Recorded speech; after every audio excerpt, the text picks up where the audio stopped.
ஸ்ரீ சாய்ராம். என் அன்பான சிரடி சாய்பாபா, பகவான் ஸ்ரீ சத்ய சாய்பாபா இருவரின் ஆசிர்வாதம் அனைவருக்கும் கிடைக்க நான் மனதார பிரார்த்தனை செய்கிறேன்.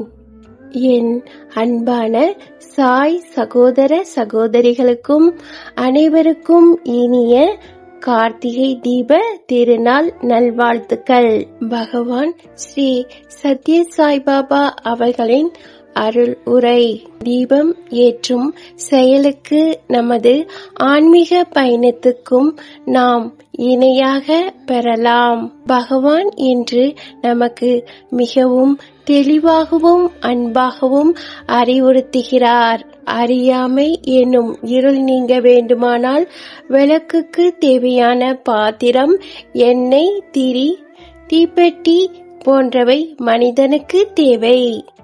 மனித குலத்துக்கு உங்கள் இதயம் ஒரு கொள்கலன், உங்கள் மனம்தான் திரிநூல்.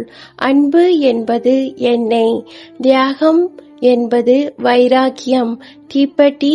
இந்த நான்கும் உங்களிடம் இருக்கும்போது ஆத்ம ஜோதி, ஆவியின் தெய்வீக சுடர் பிரகாசமாக பிரகாசிக்கிறது.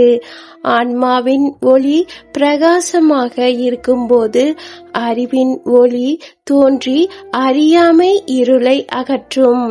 விளக்கின் சுடர் 2 குணங்களை கொண்டது.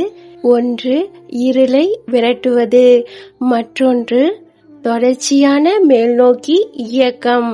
குழியின் விளக்கை வைத்தால் சுடர் மேல்நோக்கி நகரும். எனவே ஞான தீபத்தை மனிதர்களை உயர்ந்த நிலைக்கு அழைத்து செல்லும் சுடராக ஞானிகள் போற்றி உள்ளன.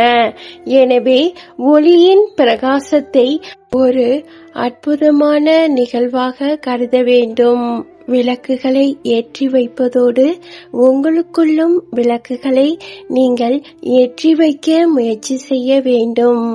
இந்த பதிவை பார்க்கும் அனைவருக்கும் நன்றி, வணக்கம். ஜெய் சாய்ராம். அல்லாஹ் மாலிக்.